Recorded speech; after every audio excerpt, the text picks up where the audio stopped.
Hello everybody and welcome back to OrangeJuiceCast, or as I like to call it, the JoJo fan podcast. I'm here with Otis, where we're going to... It's me. Yeah, it's him again. The enemy stand user has appeared, and by the way, this is a spoiler warning for all the manga parts 6, 7 and 8 of JoJo. So if you ain't read them, don't want to be spoiled, fuck off! Well... おいジョスケほう向かってくるのか逃げずにこのディオに近づいてくるのか Do you understand? Oh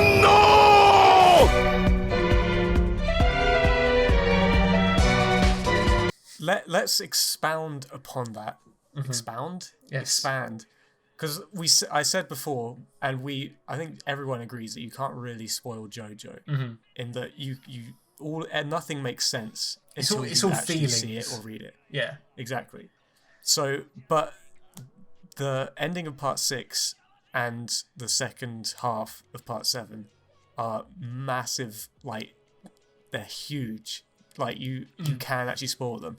Yes, and seeing it like unravel is very much worth it. So yes. Even if you've like watched the anime, or if you haven't watched the anime and for some reason you've listened to 4 hours of us talking shit, then fucking turn it off, right? Yeah. But if you need convincing that it's good, like, okay, so the reason I don't know about you, I assume you're much the same.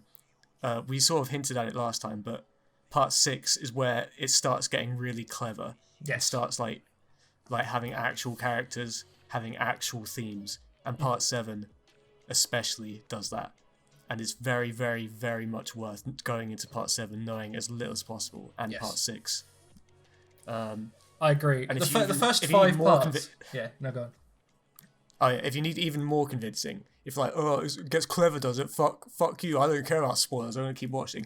No, close the tab, and pick up Stone Ocean, start reading. Pick up Stone Ocean, start fucking reading it, and I'll just give a brief summation of why it's clever, and we'll get into much more detail of this. But after you hear this, turn off the fucking video. So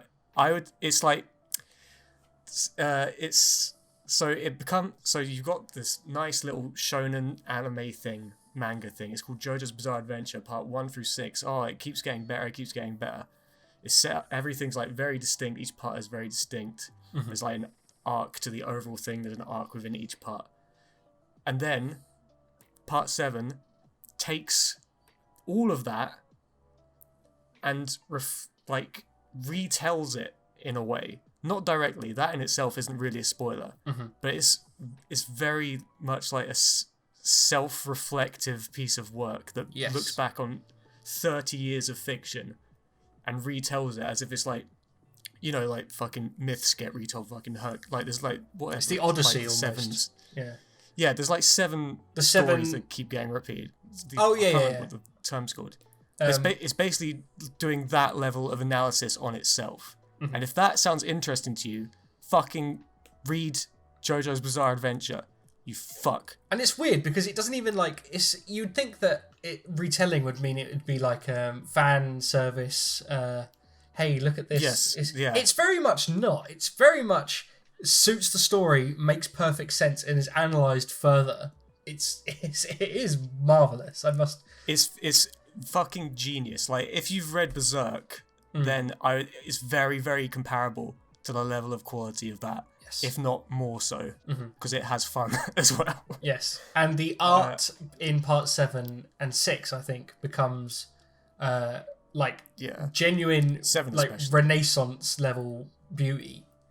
7 is unbelievable because it starts doing it monthly, but we'll get into that. Wonderful. So please, spoilers ahead. Just a couple of things I wanted to mention before we start. So part 1 and 5 are very as I say that we said before, they're very more about the emotions and the fights themselves and the spectacle, and they all got their unique poses and interesting dialogue and bizarre characters. That's very much the strength, is that it's so stylish and recognizable. And you could compare it to like your standard like Marvel film. I don't want to compare JoJo to Marvel, but in that the story or whatever doesn't make sense. It's about how you feel in the moment. It's very much like a popcorn filler. It's just JoJo just does it so much better. JoJo is so good at it. Yeah. Whereas part 6 and 7 are like, if they did something, they took everything they had in those previous parts and added like Stanley Kubrick level writing and directing. It's amazing. Yeah. And people seem to say that part 6 is the worst part. I've heard that a lot. In that a lot of people do say that, and I never understand this. They always bring up the same thing. It's Dragon's Dream.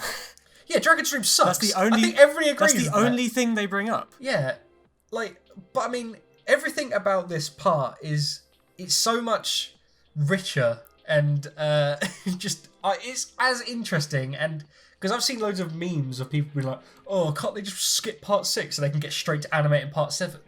And it's like, no, fucking hell. I don't understand. I do not understand this. It is definitely, in my opinion, probably better than part 5, or better than. It's one of my favorite parts, part 6, and I don't know why. I think it is just because everything ties together so well. Everything is so thematically great. Okay, let's just get into it. Part 6, Stone Ocean. Another very, very quick disclaimer. I talked shit about a load of JoJo content creators at the start, and then I proceeded to ramble for 2.5 hours, basically just doing synopsis of each part. Absolutely. So I apologise for that. I now realise how hard it is to talk about JoJo's Bizarre Adventure without being a fangirl. Yeah, of course. We are fangirls. Anyway, with that out of the way.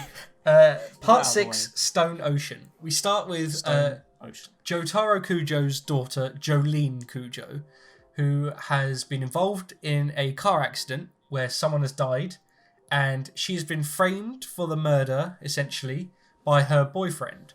Not really framed, but she's taken the rap and was sort of ratted out by him. And she has been sent to... framed. She is framed, yes. But I mean, like, she was in the car at the same time. It's not like she had no idea of the murder. She was there and helped cover up the body. Yes.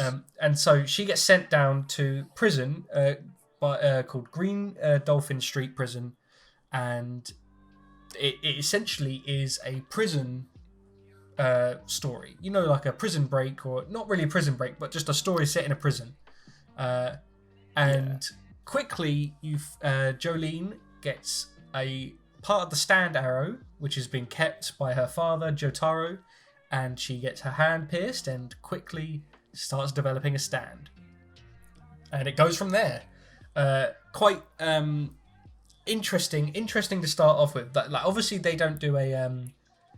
this is a part where they don't give you like an end goal. Like, because I moaned about part 4 in that I felt like it meandered a lot. And you could say a lot about part 6 in that it meanders a lot. And I don't know why I like part 6. I don't mind it in part 6 compared to part 4, but I feel like everything is makes sense very clearly, step to step, as to what people are doing. Like, oh, she's dropped the arrow. I need to get the arrow back. It's giving me powers. It's going to give people powers. Oh, Jotaro's here. Oh, his memories are gone. I need to help him. Oh, well, we need to stop this guy because he's going to do this. And then, you know, it's very much A to B to C to D. Yeah. Well, you're going very... Of course I am, of course. So part 6 is like you said, it's sort of a prison break, but not really. They don't really break out of prison. They don't intend to break out until they need to break out. They specifically say, I'm going to stay in prison. Yeah. And then when they go, okay, we've got to break out, they just instantly break out. So it's not really a prison break. And like the other parts are very, very clear genre things. Like part 3 is like, it's basically a road trip. Part 4 is slice of life / murder mystery. 5 is mafia sort of movie. Mafia movie. But, action mafia. This one really doesn't have that kind of thing. It's basically just like standard anime in a way. It's just set in prison. Yeah, in America, but it's really, really well. I don't know. Maybe not well paced. Well, it's not badly paced, but it's just as you say, it keeps going. It just goes. It just there's no waiting around to see what's going to happen. No, it just like, tells the something is plot. always happening. And, yes, and even then, even in though the settings for each of the little arcs in this are all interesting bits. They're all very interesting and unique. And this is clearly the point when he's made so many stands and he's trying to think of how can I make interesting stand battles. And he's starting to like as you can tell, some of the stands, they are just like crazy in this part, and some of the stands are really like pretty poor. But the actual situations and battles are very interesting. The settings are very interesting. The characters are very interesting, and they're quite well explored. And yeah, like we said, like part 5 is where he started really going in on characters, giving everyone backstories and stuff. Yes. And this one is where, that's been established. And like it's the 4th part of stands. We know what stands are. He doesn't hang around introducing stands like he does in each previous part, pretty much. It's just straight in. You meet lots of characters, and a lot of the stats. So yeah, the problem of the last part that I brought up was that it starts to get a bit contrived with a lot of stands. This part has a lot of contrived stands. Well, I'd say a lot. It has several contrived stands, and a lot of really, really good ones. Even some of the shit ones are really interesting. Yeah. Just like even Dragon, like everybody will talk about Dragon's Dream, Limp Bizkit. Like they are interesting in terms of like Dragon's Dream is interesting in terms of an idea for a stand, as an idea for a battle, not a stand, but like a battle. It's just and not a setting. executed well. It's not executed well. Limp Bizkit is interesting because of the characters and the setting and what it means to the story, not because of the actual fight and ability. And the novelty of the ability, I'd say, because invisible zombies, fucking it's great, kind of mental.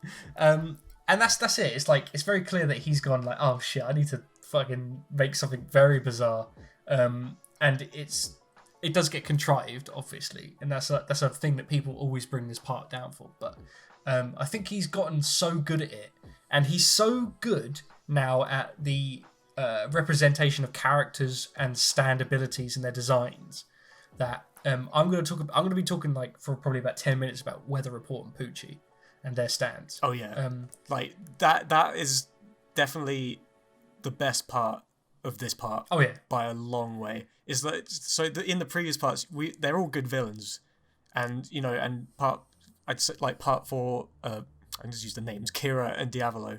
They have like very strong personalities. Well, like Diavolo with Doppio, obviously, not Diavolo by himself.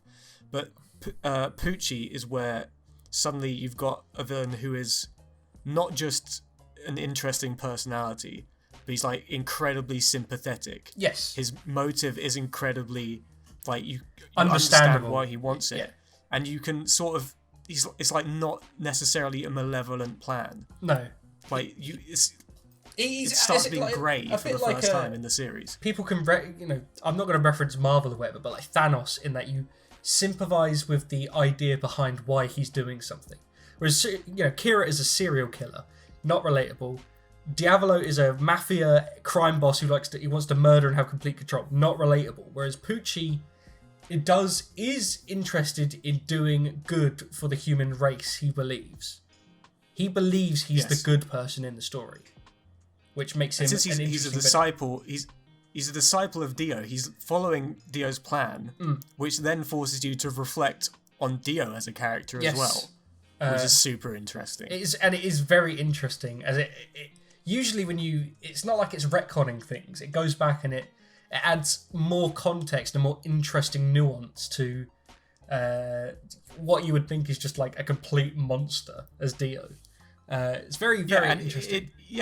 It doesn't conflict at all. Like, because obviously everyone, when they think of Dio, they think of kicking the dog. He's fucking screaming. Yeah. He's scratching his fucking face off and all that shit. Yeah.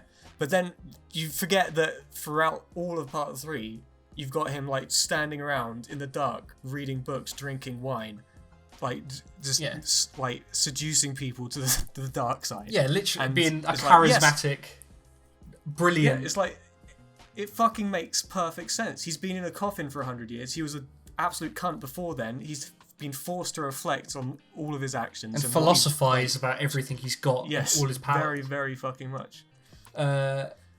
It's wonderful. And so let's not going to do a play-by-play, but let's just do the main parts of the arc. So you got Jolyne Cujoh, who is I think she's going to be a fan favorite when the anime comes out. I really do. I think she's great. Clearly, Araki has got married before he wrote this part. Yeah. As most of the main characters in this part are women, and they are decent characters. They're very well-rounded, very strong personalities, very clear designs. Jolyne is sort of a goofball, sort of a a teenage girl, a rebel. Like she's introduced by being accidentally caught masturbating in prison, and gets embarrassed by this. But she's also very much like her father in that she's quite strong and has an attitude, and but she's clearly softer and has a lot more of the things that Jotaro would have after part 3, where he's softened. He's learned about friends and trusting in his allies and stuff more. She's like a more outgoing Jotaro. Yes, basically. Sort of like a Josuke / Jotaro. Exactly. She's very much a mix of Jotaro and Josuke.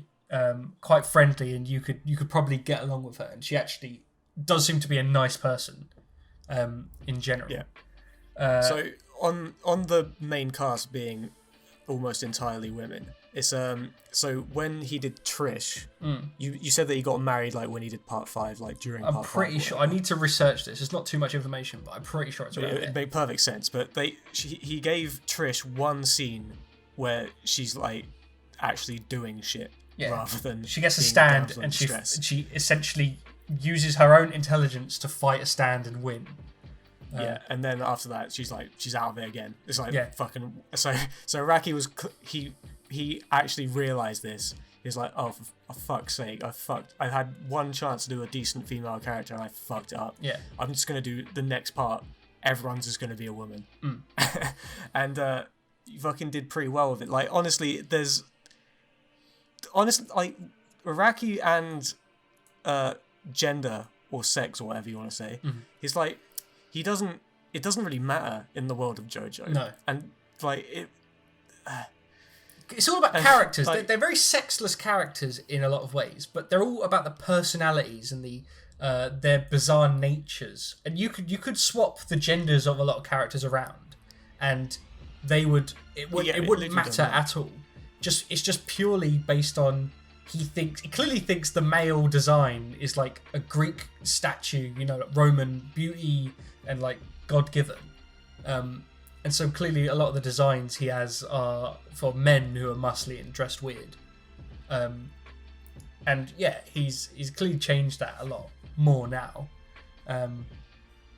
Which part 6 represents quite heavily with just how I mean, because it's still there is like some like sex and like the relationships between characters in part 6 more so, but it's still it's just about the characters more than anything. It's people doing stuff rather than genders doing stuff. And like even though JoJo is very very bro-y, it's obviously very metrosexual and all that shit. Oh yeah, because like most of it's very bro-y. There's no romance ever in JoJo, except for Yukako, and we saw how that was handled. Yeah. So good for him for not doing for forcing that shit in. And it's only in part 8 he sort of thought about maybe putting in some form of romance, and it's actually not bad. It's taken him 35 fucking years, but he's thinking about it now.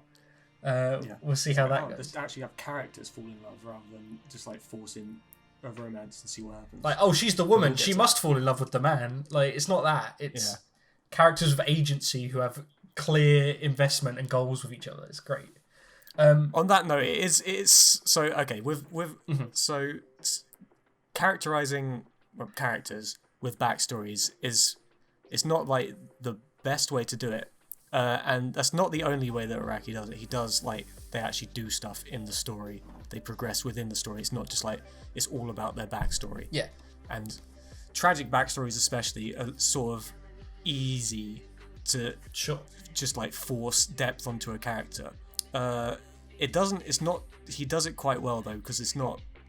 They're not like their characters aren't based around tragedy. If you see what I mean, like They have it happened in their background, in their backstory, but their main personality and goals aren't completely dictated by that tragedy. They're not Batman. Yeah, and you know, and they're more defined by the things that they do within the active story rather than the stuff that happened in the past. Yeah. So on that note, we've said that how like Jolyne is like a very strong character and she's like enterprising and all that stuff, and how it's like, oh, he's finally done a part with all women and he's done them really well. Mm-hmm. It's somewhat disappointing that Jolene's motivation for the first more than half of the part is, oh, my daddy's in trouble, I've got to save daddy. Yeah, I know. I do agree. It makes sense for the plot, but yes, it is a bit disappointing that is her only motivation at that point. And you can sort of justify it by saying if he had a son who was in prison and this was about fucking John Cujoh. John Cujoh, yeah. Then he would be in the exact same position, and if he had the exact same relationship with Jotaro as Jolyne had, then he would also be doing these sort of things. So in that sense, it's not too bad. It's just that, you know, it comes across, it's sort of like, oh, it seems dodgy, but it's not really. It does make sense, and it's not a bad thing. But it's not a mark against it. In fairness, it ties in with what Jotaro has been doing for the last over the last two parts, like part 3 and part 4, and definitely part of part 5. It ties into that, and it makes perfect sense. To that would be the relationship that those characters would have. Absolutely, because she was born before part 4 happened, and then he spent like fucking how long did he spend in Moria? A long time. He's clearly 6 to 7 months. Yeah, so Jotaro has been essentially hunting down the remnants of Dio's network of stand users and his disciples to try and essentially wipe them out, to stop them from, you know, doing evil, basically. And because of that, he's divorced from his wife. He's an estranged father. He's not very active in his daughter Jolene's life. And that has led into Jolene's rebellious nature, where she's got a boyfriend quite young. She drives motorcycles, and she's a bit of a punk, but, you know, she's still got her mother's influence, and she's still a good person. Which leads her into the mess that she's in when she gets sent to prison. And this is what's interesting, is I really love that they spend time in the story dictating the rules in the prison and the layout of the prison. So like you meet Hermes Costello, who is essentially the Joe Bro of this part, even though she's not given too much character, apart from stoic, badass, has a tragic backstory but is a good person. And has a reason to be there. Yes. She's also in prison for what you will find out later for a reason. But that, like, they go through the whole thing of... Well, intentionally. Oh, yeah. She intentionally put herself into prison. She did, yes, for her backstory part. Yeah. But, like, the whole start of it is that they show that the brutality of, like, the prisoners and get beaten up by the guards. And it's all about smuggling money in and smuggling things into the prison and dealing... You know, those sorts of things are really interesting. Like... it's pretty much like, oh, I've surgically implanted money into my boobs so that I can sneak them into prison, because you know that this is what's going to be needed. And obviously you get Jolyne, who has acquired a stand ability at this point, and it becomes I really like that those like, once again, my favorite part of the stand abilities are when they can be used in creative ways to solve things that aren't necessarily fights to the death.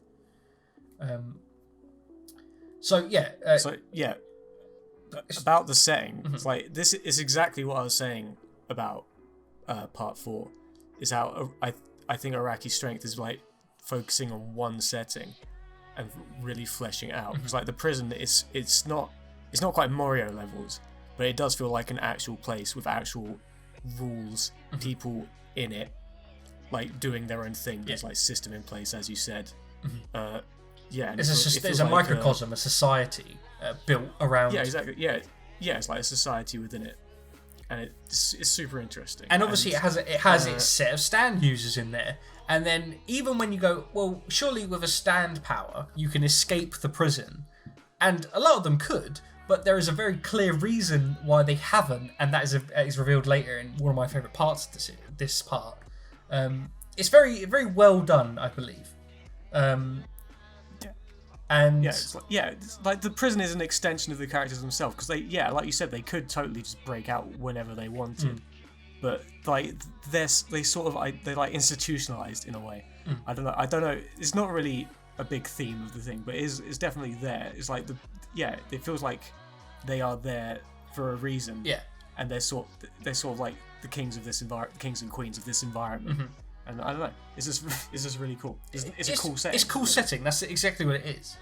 And then you get introduced quite early on to. So obviously Jolyne's in prison. Jotaro turns up to rescue her. Oh, stand users attack. You see Jolyne use her ability, Stone Free, which is a very interesting ability where her whole body's made of string. Which has obviously loads of different applications. It doesn't sound interesting when you just say it, but they do a lot of creative things. Yes, exactly. And it's a very utility-based stand that is very good in lots of different situations. She fights in conjunction. It's a bit... No, go on. It's more like well-defined than like Giorno's stand before it. Yeah. It has very defined limits and abilities that it can be used for. Yeah, not just like whatever Araki wants. Yeah, I can make life. Does kind of do that, yeah. Yeah, you can just make life and solve every problem. Yeah. It's very even though she has a pretty cool creative stand, it's not like she's God itself. She is definitely in trouble whenever she's in a stand fight. And she fights with Jotaro, and then it turns out it was all part of a plan to take Jotaro's memories and stand ability, which are converted into discs by the prison priest Enrico Pucci. And this is where you get introduced to Pucci straight away. You're like, okay, motivation for Jolyne. Not only she got to figure out why she was framed, because she was put into prison for more than she was intended. It was like meant to be like she got a suspended sentence or something. She got put in for fucking 20 years for murder, like against her will. It's all like a part of a mystery. And then this is just added like, okay, there was clearly something going on. They've taken my dad's, Jotaro's comatose, which is good for the story, so that it gives Jolyne, her time to shine instead of being overshadowed by her dad. And you get introduced to pretty much most of the main characters from then on. You get introduced to, I can't even remember his name. There's Emporio, yeah. You get introduced to Emporio, you get introduced to Anasui, and you get introduced to Weather Report, who are like 3 male stand users, who from the male prison next door, and they are able to so Emporio is a child born into the prison from his mother who has a stand as a child, which allows him to create a ghost room, which doesn't really do anything. He can just let people into his ghost room. Well, and he can make like ghost objects, like a ghost computer. Yes. And ghost electricity. Yes, a very weird stand. It's very, very much written to because Araki needed a place in the prison that was safe and that they could all gather and talk. Emporio, like, he doesn't, like, the stand is really just kind of useless. He's sort of just, he's only there, well, I say only there, he's there because Araki, like, read a story about a woman in prison gave birth to a child. Yes. And, like, the child, I don't know if the child, like, grew up in the prison or what. Yes. But, Emporio he spent his whole life in that prison. And he's made us there to be, well, he's very important in the end, but he's sort of just there to be a sort of sympathetic vessel. Yes. And like he fucking never smiles. There's not a single panel in the entire part where Emporio isn't frowning or like fucking panicking or crying. Yeah. He's like the Smokey Brown. He's the Koichi, the young almost like the child character you'd see in most of the parts that is saved by these other characters. He's just there for moving the plot forward in some ways. Yeah. And he does do some stuff. He's like, of course he does. I said in the ending, he's extremely enterprising. Thematically he's sort of, yeah. And he's like sort of given development in that regard, in that he's like, you know, a big cowardly custard at the start, and then he gets a bit braver at the end. Yeah. But yeah, there's not really much to Emporio except that he's just like a kid. Yeah. In the prison. You get Anasui, who starts out as female but isn't, and that's mainly because his stand ability can change his appearance. Yeah. Speaking of genders not mattering to Araki, that's the fucking. There you go. Yeah, there you go. Introduces a woman, is like, actually, no. He's a bloke as well. And he's just pretty much introduced as like, I want to help you, Jolyne, because I love you and I want to marry you. And you think, oh, yeah. And when I first saw that, I cringed. I was like, oh no! I thought they were doing so well with the female prisoners and how they're interacting with each other.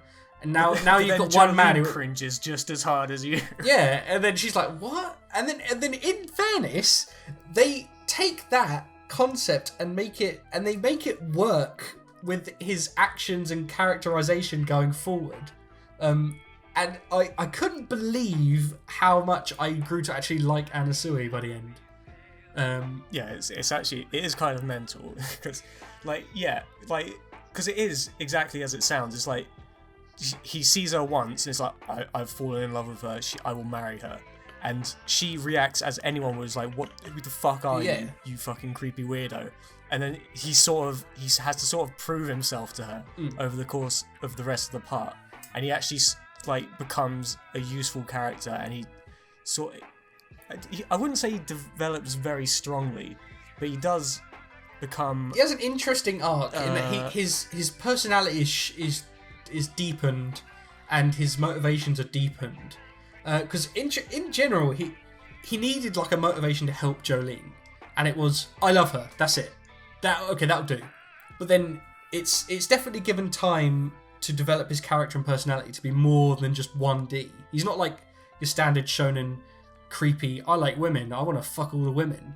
He's very much just like, I want to marry you, but then he's standard JoJo, cool, not like pressuring her to do anything. He's just like, oh, I'll help you, I'll prove myself. An interesting take on almost the archetype, which once again, I think is another proof that Araki's thought about stuff and planned the characters and their arcs a bit more. So he's interesting. And then finally you get Weather Report, who is someone with amnesia. Well, not finally, but... Okay, not finally. He's someone with amnesia who is a bit of a weird goofball, but super serious at the same time. And he doesn't know his name or anything. He only knows that his stand is named Weather Report, and so he's named himself Weather Report. And he talks very quietly, so he moves very very uncomfortably close to your face whenever he has to speak to you. And when he runs on his tiptoes. Oh yeah, of course. That's going to be so good. So good in the anime. I'm excited for that. So you're introduced to all these characters. They all have interesting motivations, and it's all like very weird mysteries. And then it's like, okay, the story progresses and things fall into place and things make more sense. Now the main goal is we have to find Poochie. We have to find where he's putting all these discs, and it makes sense why there's loads of stand users who are before even that is revealed. It sort of like goes, okay, what's going on? We're just gonna have to keep going, like go about our business until we find out something, to like a lead of some sort after the whole Jotaro into a coma thing. Because like no one knows who the villain is at that point, so they're sort of just doing shit until that happens. Not for very long. It's not aimless for very long at all. Like we said, it does have a thrust to it throughout. But before we realize Poochie's the villain. Well, we realize Poochie's the villain, but they don't. Before that, we're introduced to the best character. Made of plankton. Before we even get to that, like there's a couple of like stand battles that happen purely because Jolyne drops her like a stand arrow, sells it. So Hermes Costello gets a stand. A couple of the other female prisoners get stands. Yeah. And then it's all about like they want to escape and their ability. It's all weird and whatever. And it's just the introduction to their abilities. So you get like the Goo Goo Dolls, where it's about shrinking people into like animal costumes, and then you get like I only realized recently there's fucking 2 stands in this part about shrinking people. yeah, it's weird, isn't it? It is weird. And then you get Highway to Hell, the fight, which is the funniest fight ever, where but it's basically introducing Kiss's powers, but it's a stand that was that the first fight that Hermes was involved in? I think so.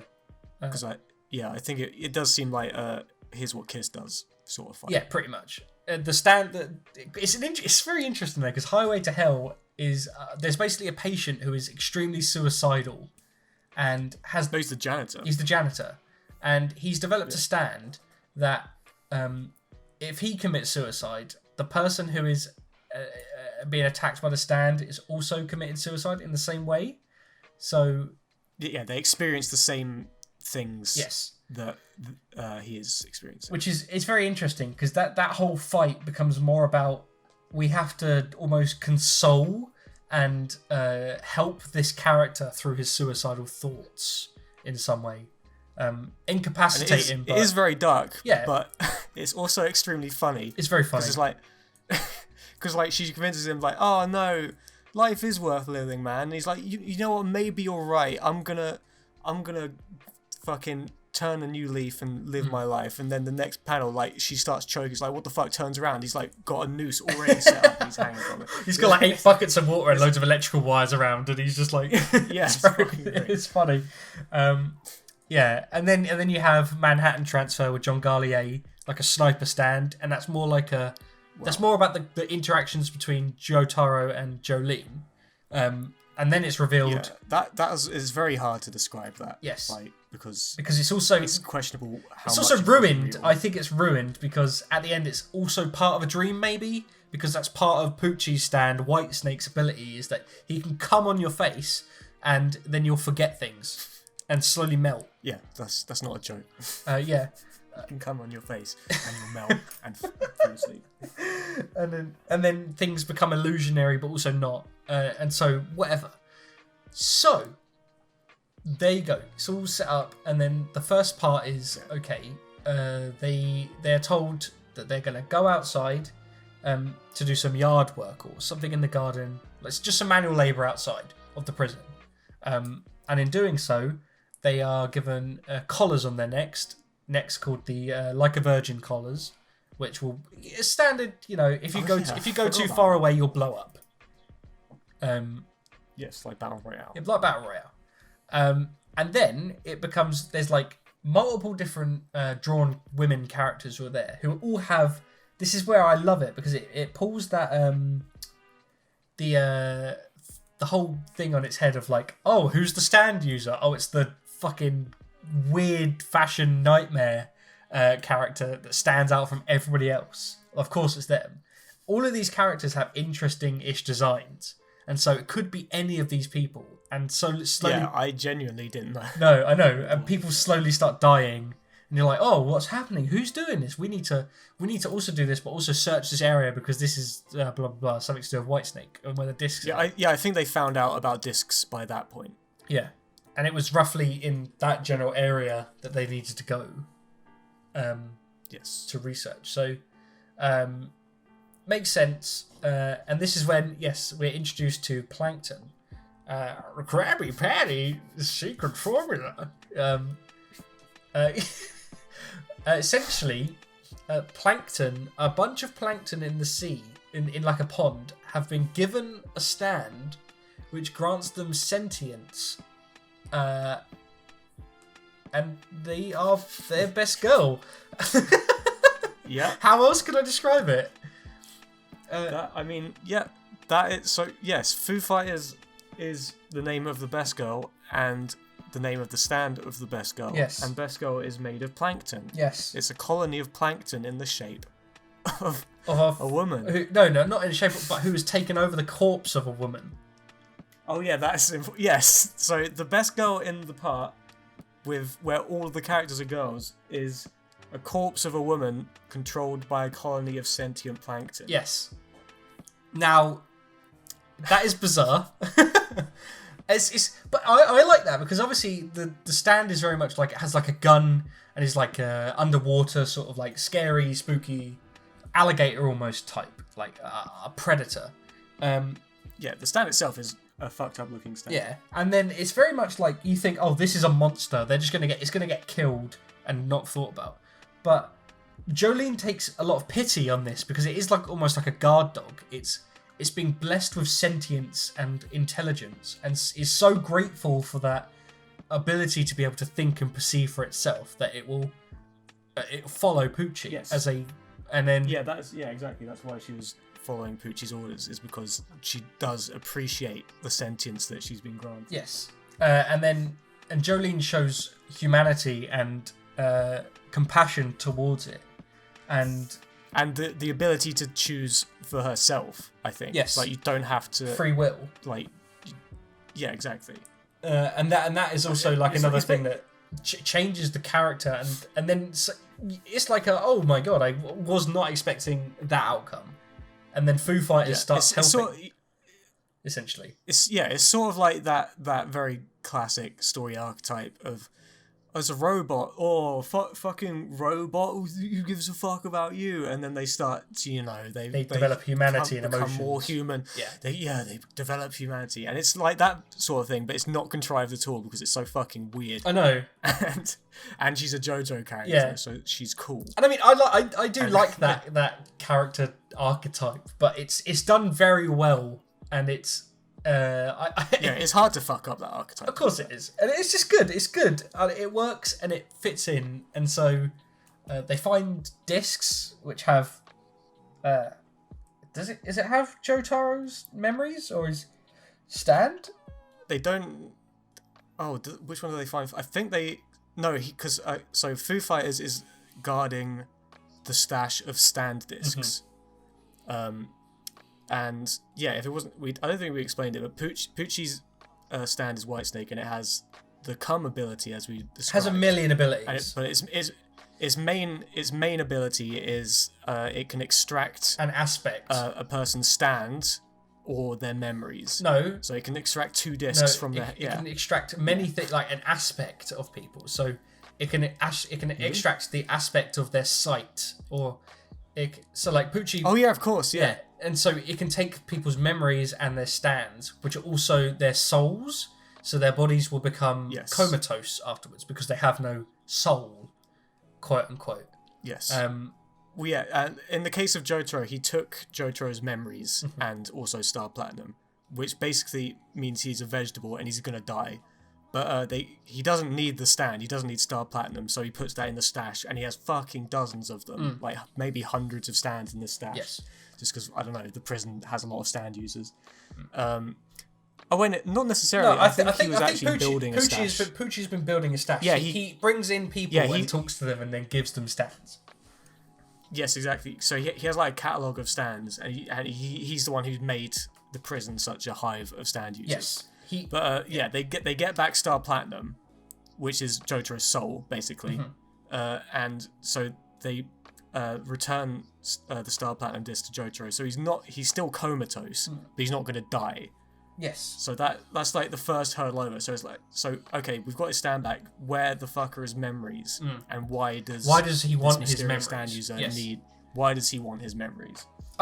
In fairness, I like a lot of this because there's a lot of mysteries that are genuine mysteries and interesting. Like, okay, why do they want this? And they all are answered satisfactorily, I believe.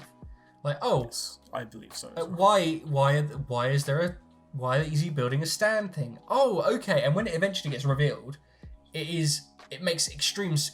I love it. I think it's a really good plotting and ideas. Yeah.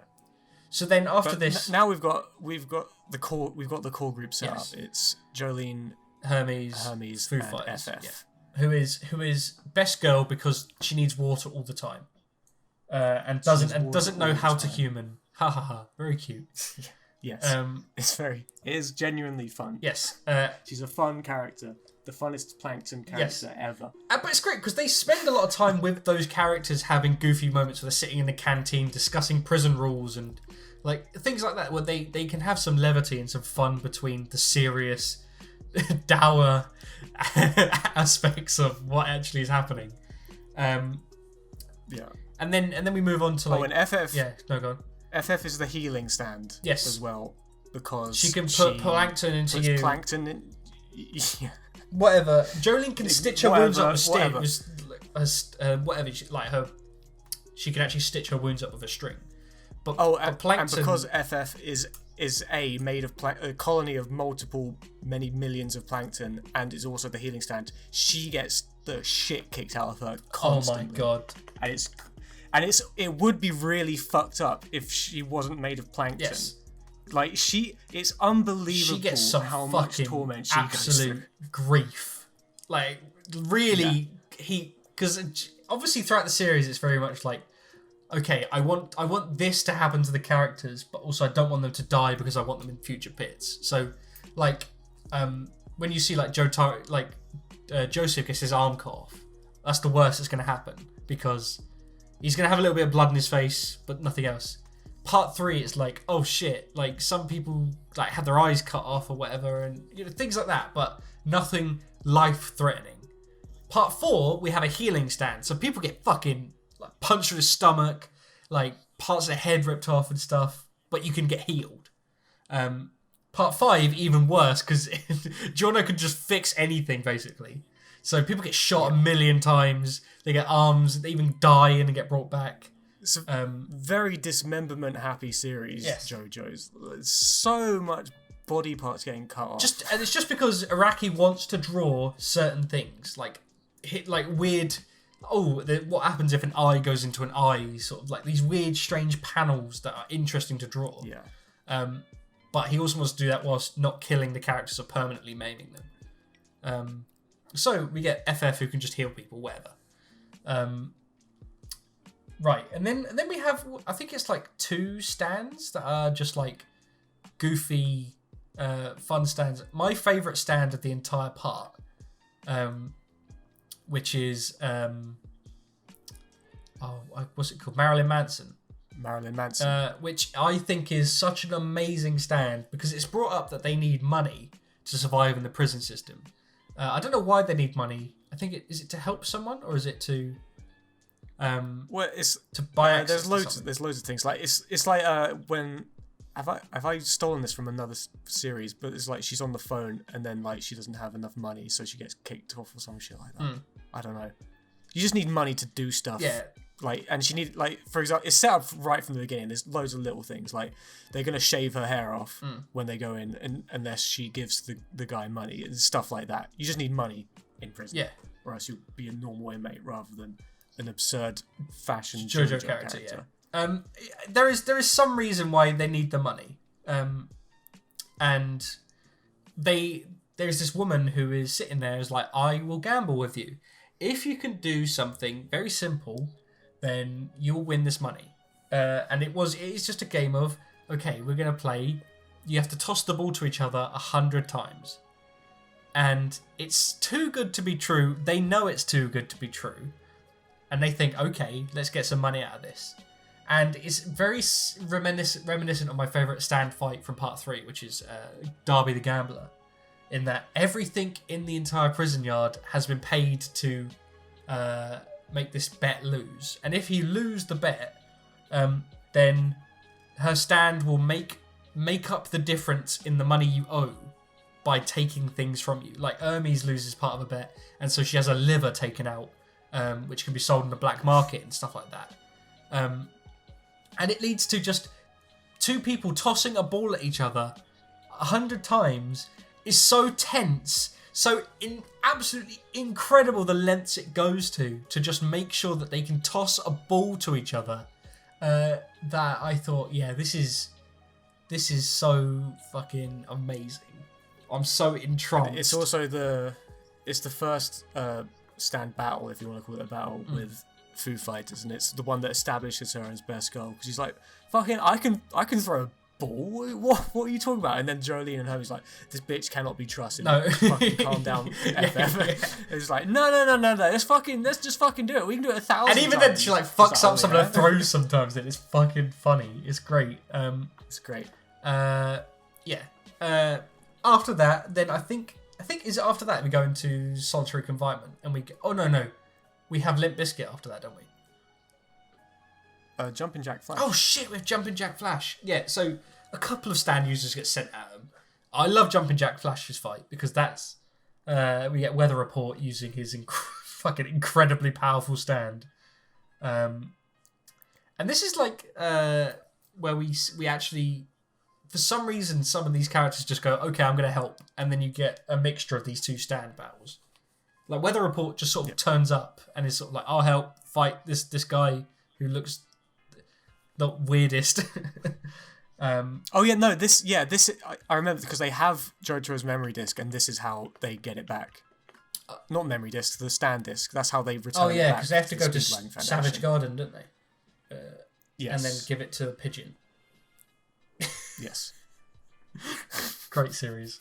I don't even want to talk much about that fight. It's a great fight. I like it a lot, even though it goes to like really logical extremes of how much they should know about physics. Yeah, exactly. It's one of those. So there's a lot of fights throughout JoJo. It's like Araki's taking a shit. He picks up one of the books that's by the toilet. It's just a book of 1,000 interesting facts. He's like, oh, that's interesting. Gravity and how air pressure relates. You know, if the air pressure is just so, you'll like shit yourself. Yeah, you'll start pissing blood out your eyes and stuff. It's like, oh, you start pissing blood. Yeah, whatever. It's like, okay, Araki. Yeah, yeah. This is one of those. But if there is no atmosphere in one part of the thing, then the other atmosphere will push into this, and that will create a vortex of what. And it's like the level of scientific detail that stand goes into is far above every other. Like Dio can stop time and move in it, and if he could move in it, that means he's moving particles at the speed of light, and so that would create a massive explosion technically. But don't worry about it. Whereas this one, it's like very much like any tiny scientific detail that would happen in air pressure and gravity is taken into account.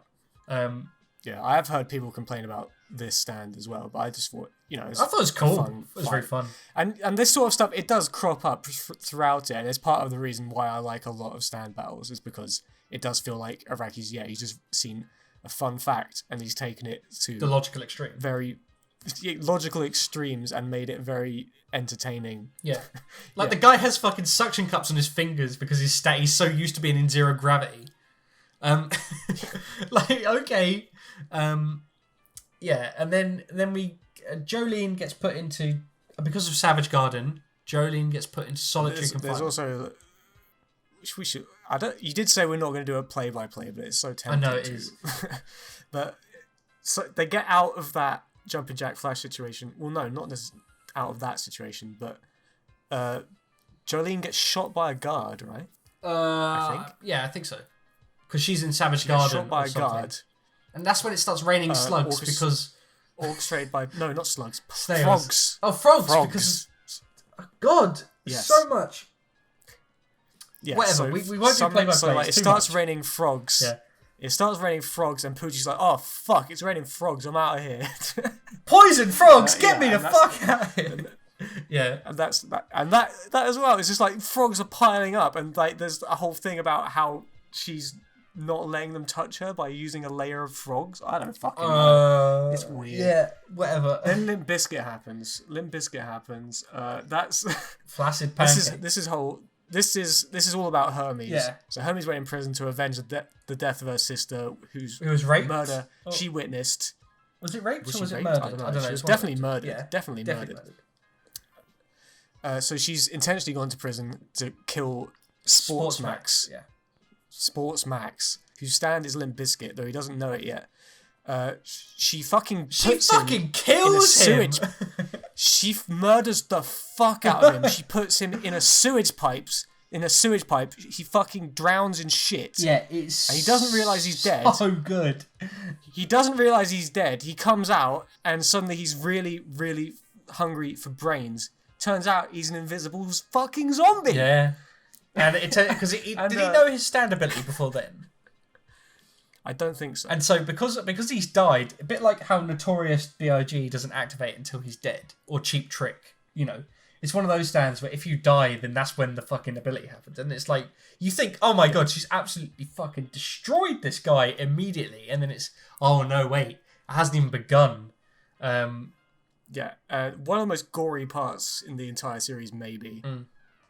I think. Probably, yeah. I can't remember specific details. Lots of like just genuine zombie movie.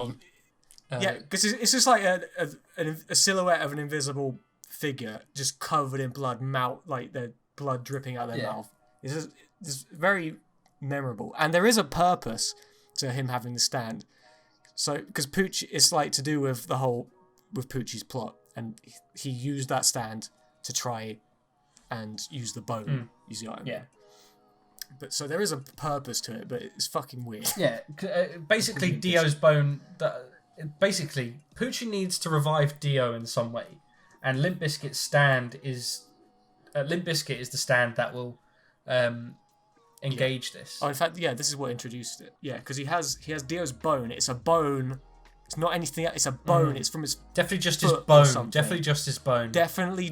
Definitely a bone. Okay. Dio's big bone then gets put into.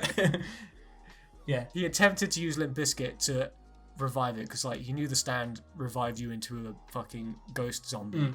So his zombie ghosts leave this place. He tried to do that on Dio's bone. That's the purpose of it. Yeah. So now they're after Dio's bone. They know Dio has something to do with it. They know his bone is somewhere in the prison. And Poochie is desperate. He's desperate for Dio's bone. He really wants Dio's bone, especially inside him. Inside of it, yes. So then we go to the fucking... What I thought was... Like, when I got introduced to this part, which is the maximum security bit, where there's...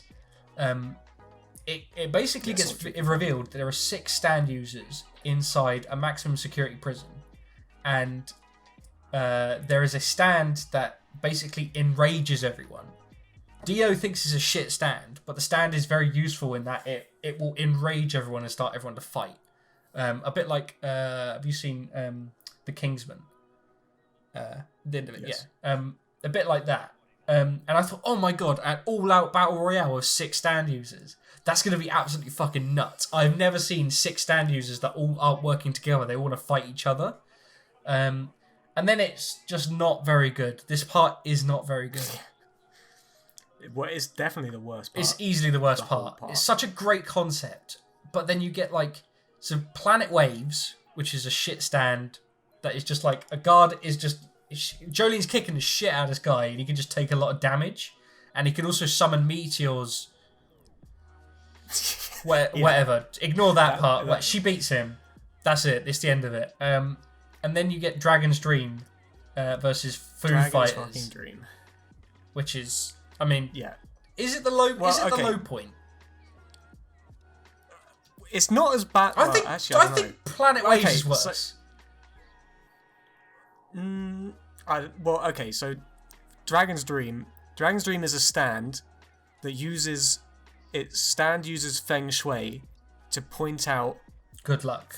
The lucky places to go that areas he will avoid bad luck. Areas of good luck and bad luck. So if he punches you from this direction, it's gonna fucking shatter all the bones in your body. Yeah. And he's sort of manipulating you into that position, and also he drinks piss. So the actual stand user himself is like a serial killer who is an extremely good martial artist, wonderful, dark. Drinks piss. Drinks piss. Is a wonderfully dark, your classic evil karate user. He's using the dark secret assassin techniques. And he was a leader of a cult, and it's he's more powerful than the stand itself. It just represents his mysticality. So in general, as an idea for a fight, you're actually fighting against the user and not the stand more than anything. Yes, and very literally at that, because the stand itself it keeps saying this. Yeah. It keeps saying, "I'm neutral. I have no stakes in this fight." And the reason so you can see. Okay, so I explained the feng shui thing. So it's if he hits you from this direction, blah blah blah blah blah. It's okay, that's all well and good. Why does everyone hate this fight? It's because Araki explains it so badly that Jolyne and Anasui and the stand user spend the entire fight explaining the stand over and over and over again, while Foo Fighters gets the fucking shit kicked out of her. Really fucking shit kicked out of her. And it's not even that. Like, there's 10 paragraphs on the JoJo wiki about what this stand can do to try and explain it. And it's very much like a stand that's so complex and it's so difficult to represent as a drawing that you can't say its weaknesses, you can't tell its abilities by looking at the drawings. It needs to be explained in detail.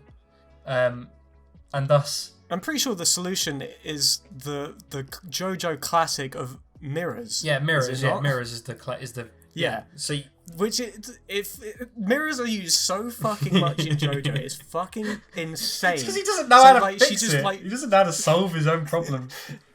So she puts a mirror up, so he attacks from this way. But it's a mirror, so that's the exact opposite direction. He fucks himself up or something.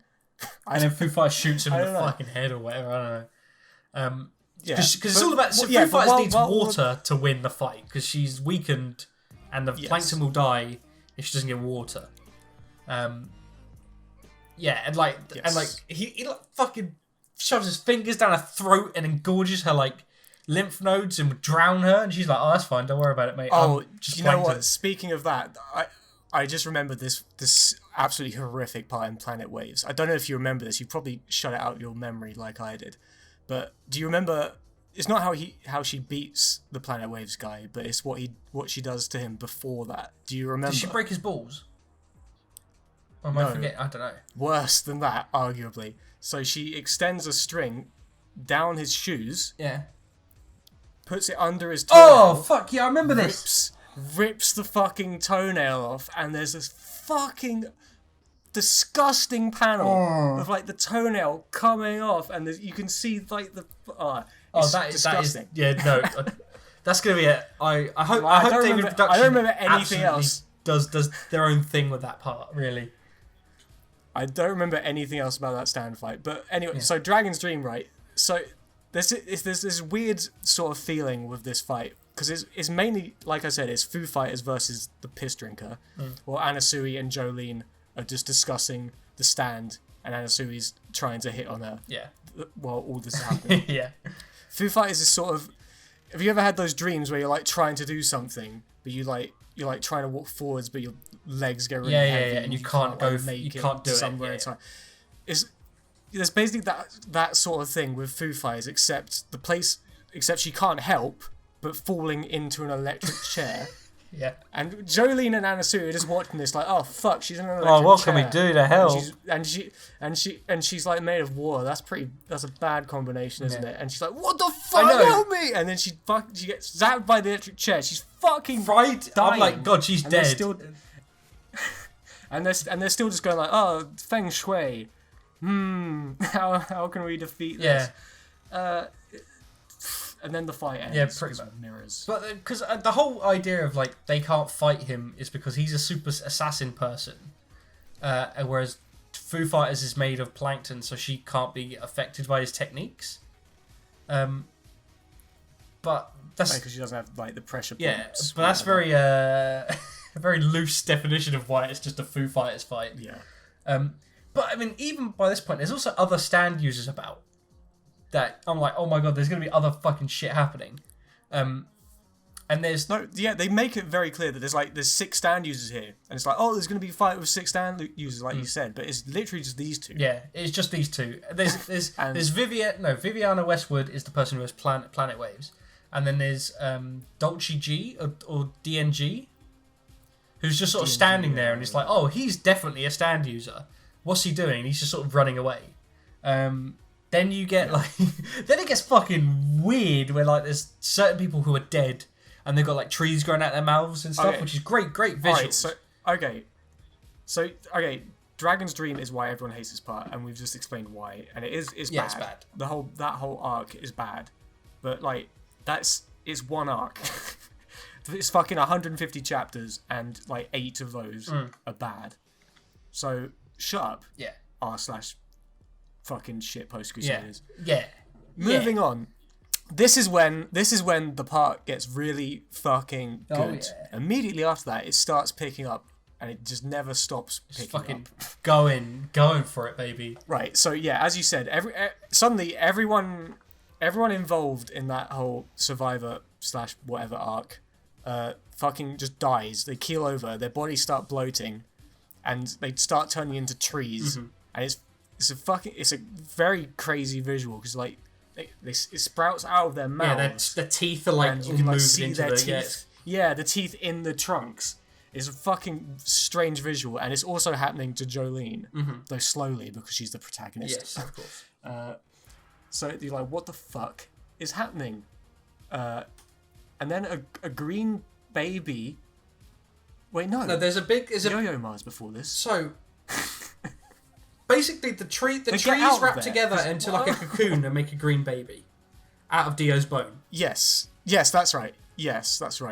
And then Yo-Yo Ma shows up. Yes, Yo-Yo Ma shows up as they're in the swamp, and they're like, "Oh, it's a stand user. It's clearly attacking us." But it seems to be like a goofy, friendly thing. That's an interesting stand because it's just like a, it's as soon as you look away or something. It's basically like. It's like, it's... what is it exactly? I've looked this up so many times, drool I can't creates quite remember. acid or something. Yeah, its drool creates acid, but its ability is to make you think that it's not a threat. Yes.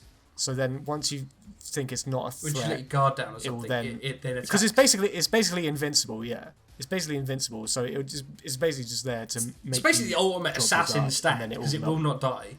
Until and you can't feel yourself melting if you get drawn. Yeah, and they literally just say to Foo Fighters, shoot the fucking stand user in the head, and it does. They just shoot the fucking D&G in the fucking brain, and kill it. No, do you not remember how they beat Yo-Yo Ma? No, I don't actually. So Anasui, he looks around the swamp, and he sees some frogs, and he's like, I've got a perfect idea. He sends Diver down into Yo-Yo Ma and rewires its brain to be like make a it think it's a frog, yeah. and then it just leaves them alone because it thinks it's a frog and it just hops off. I love this. I love this. So they get the green baby, but and then they that's what they were doing. They were in like fucking a propeller boat, taking the green baby, and it's like a little runaway sequence while the guards are looking for them because they busted out of the maximum security thing. So they do that. Then the green baby shrinks things. Yes. So yeah, okay. I don't know how they got to that position in the first place, but essentially the green baby is just sitting there on the ground. They're like, okay, let's pick up the green baby. And as they walk towards it, they just get exponentially shorter the closer they get to it. And apparently there's no limit to how small you can get. So as soon as you're next to it, you're like smaller than a fucking quark or whatever. So they're like, oh, how the fuck do we get around this then? Yeah. And short answer is they don't. No, it just the baby comes to them. Okay, the green baby has a stand called Green Grass of Home. That's the ability as it shrinks you. So the baby ends up going to Jolyne because she has the Joestar birthmark. And it's like, oh, there's the birthmark. Then fucking Poochie shows up out of nowhere. And murders. Wasn't he like he was pretending to be Anasui, He pretends to be Weather Report. Weather Report, yeah. He pretends to be Weather Report, and he fucking kills Foo Fighters. Absolute cunt. In fairness, it's really weird. This is another ability Poochie has that he can just use mirages. I think it's somewhat congruent with the dreaming illusions. Yeah, because it's like it does illusions, whatever. Fucking who cares? He's big bad boss. Yeah, so Poochie shows up at nowhere, kills fucking Foo Fighters, takes the green baby, and fuses with it, DragonBallZ style. I don't remember how he does it exactly, but he fuses with it. So now I don't remember either. Yeah, I know. he now has his stand fucking absorbs the green baby. He now has a Joestar birthmark, and so does Weather Report for some reason. So does Weather Report for some reason. Mysterious. His stand doesn't upgrade at all, does it? Not yet, no. No. In fact, he might even have lost the stand temporarily. If I remember So then he is like, okay, he's like, I'm going, bye. I'm going And bye. everybody's And they're like, like, no! fuck, what? Foo Fighters is dead. They're like, okay, let's fuck. Then they're like, okay, it's a really sad.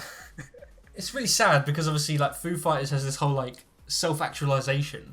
Yes, yeah, you see her during her ghosts in true JoJo hero fashion. You see her ghost, and she's like, "Thank you for letting me be human." It's like, "Oh, that's nice. Bye." And they're like, "Fuck you, Poochie." Piece like, of "Fuck shit. you, Poochie." It's like, okay, we need to break out of prison. Then they break out of prison, like immediately. Well, no, they fight Jailhouse Lock first. Oh yeah, of course. Okay, yeah, Poochie. So it's revealed as to why none of these stand users can leave prison is because whenever you try and leave prison, if you touch the bars of the prison or any part of the prison itself is a stand. Is that right? Yeah, because all the bars and everything in the prison is possessed by Jailhouse Lock. I don't remember that. I thought it was just... And so if they touch any part of the prison, he they just lose all of their memory. No, he just hired Yes. that woman with that stand to stop specifically Jolyne, right? No, apparently there were other people in the prison, weren't there? I think there was other people who've lost their memory. I don't think so. Maybe, I don't know. Well, either way, Jolyne loses I'm reading it right. Jailhouse Log is triggered if someone or their stand touches the bars or walls beyond the visiting room of Green Dolphin Street Prison, or if Mew Mew sigs it on someone. So, okay. Yes. So the prison itself isn't exactly a stand. She just she's like the last line of defense against people. She's like the last warden, yeah. And very interesting how they do this because this is like a great concept in that she forgets all of her memories, but she can learn 3 facts. It's like so it's 5 He'd facts. clearly watched Memento. Specifically 5, and that's really. Oh, is it 5? Okay. Yeah. He watched Memento. Yeah. And it becomes like a bit where she's like sewing facts onto her skin with her stand so that she can remember things because she just has to figure out who this stand user is so she can kill her. And yeah, I won't go into it. It's just a really great fight, really great, intelligent. Moves. Probably my favorite fight in this part, to be honest. My second favorite, I think. Because I remember she can only remember like 5 things because there's 6 guards. It's like she's trying to break out or whatever. She's trying. So then 6 guards start shooting at her, but she can only remember 5 things. So she remembers 5 bullets have been fired. She dodges those, but she gets hit by the last one. And it's shit like that. It's fucking great. It's a great fight. Yeah, and like if she learns another piece of information, it pushes out the first bit of information she learned. Yes, exactly. So cool, really cool. Poochie's on his way to fucking Cape Canaveral in Florida. If you kids can't keep your stand to yourself, I'm going to turn this car around and there'll be no Cape Canaveral for anybody. Yeah. Oh god. This is. I mean, we could get into it. But there's like 3 children of Dio who are also like they all come to the same point. They're all sort of drawn to each other by the Joestar birthmark or something. And so wait, Dio. Okay, before even that. So God. Poochie goes through a little transformation. His hair gets fucking outrageous. Probably the most outrageous.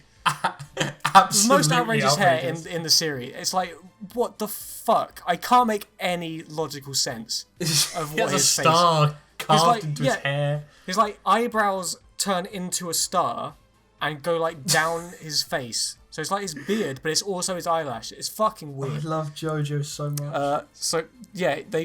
And there's also the whole thing about the keywords, rhinoceros beetle, all that sort of shit, prime numbers, whatever. Four beetles, but like, certain words, yeah. Yeah, I can't remember what it is. So basically, this is prime numbers just to keep himself calm. Yeah. That's not part of the plan itself. But the plan has actually gone according to plan, all according to Keikaku. The plan was. So Dio's bone is what turned into the green baby. And then Poochie's stand absorbed the green baby. And that was part of the whole plan in the first. That was Dio's plan.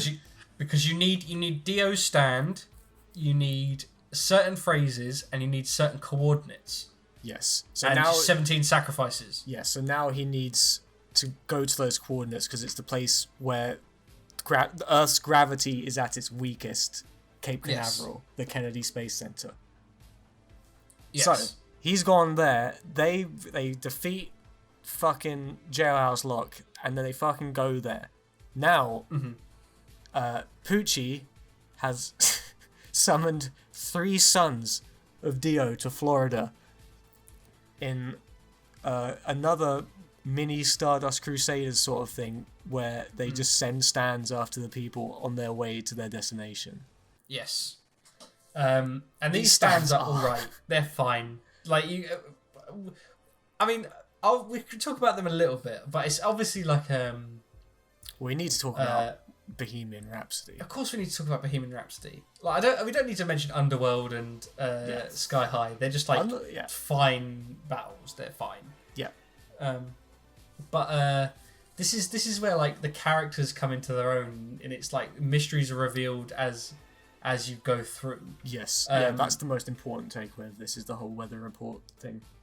Yeah, but mostly these stands are just sort of in the background whilst the characters reveal things to each other. Yeah. It's very... It's weird, because in like the manga, there's like panels where it says, 3 of Dio's sons have come to Florida. Giorno Giovanna is another one of these, perhaps? And it's like... show up. Yeah, and it's like, Giorno's going to turn up. Yeah, what? It's not in the panel. It's like they added that to the volumes, like in the Tankavon shit. So, but like as soon as I saw it, I was like, oh fuck, what? No. I was like, please no, please no, please don't bring Giorno into this where he just fixes everything. Yeah. So yeah, but as you said, it's quite literally just a string of revelations while fucking bizarre stand battles go on in the background.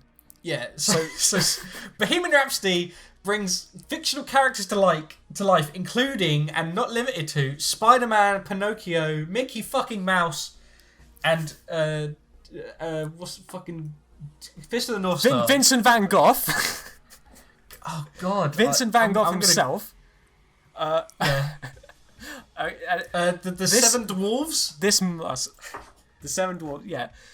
Oh, and it's introduced in Kenshiro the Rao, best way possible.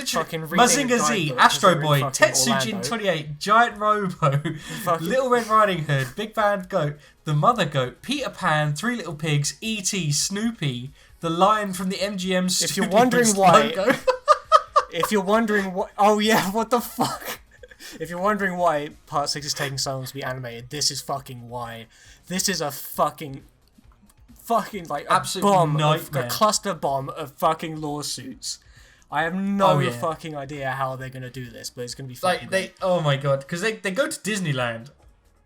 No, right? It gets introduced like they're Anasui's reading a guidebook because they're driving through Orlando.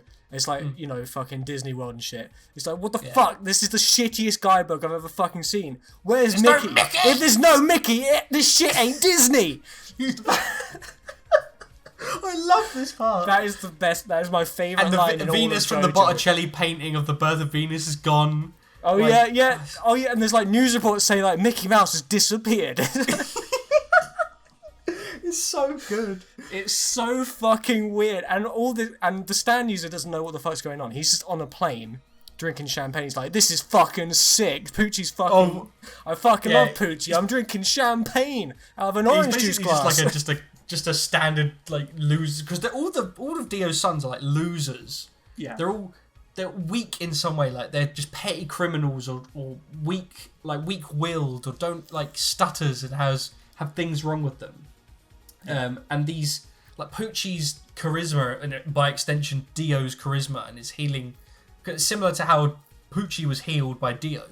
His ability to give them stands has encouraged them or given them more power. I similar to Poochie in some way as well. It's like a sort of mini Poochies, which is why I find them interesting, but wish they kind of weren't Dio's sons. It does. It makes sense to me why they were sort of drawn to him, like because stand users are drawn to each other in mysterious ways. They have and gravity. This has sort of like activated their bloodline in the same way that fucking Dio getting stabbed with the arrow in the first place awakened everyone else's. It's like, okay, that makes sense. It is just padding, like, to be honest. It is just padding, but it's very memorable padding, especially Bohemian Rhapsody. So Bohemian Rhapsody, by the way, gets solved by if all fictional characters are coming to life, we'll just make our own fictional character called Solves Everything Man.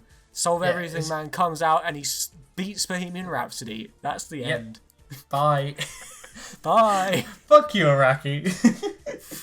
And then, so they've obviously fought, like, Hermes and Jolyne fought Underworld. And then there was, they all fought Sky High. Yeah, Sky High. Yeah. We don't... And this is when Weather Report learns about his past history and the true nature of his stand, Weather Report, which is probably the most terrifying stand ability.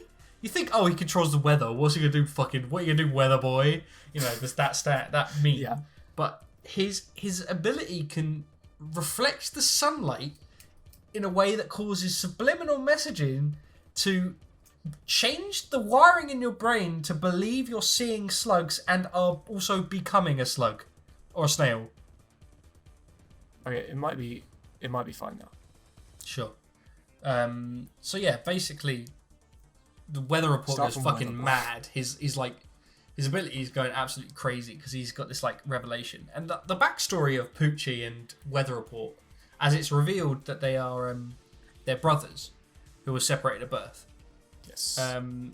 Yes. And Weather Report ended up dating his other sister, which would have been incest. And Poochie, as someone who was good natured, wanted to not, that is like not a great thing, incest.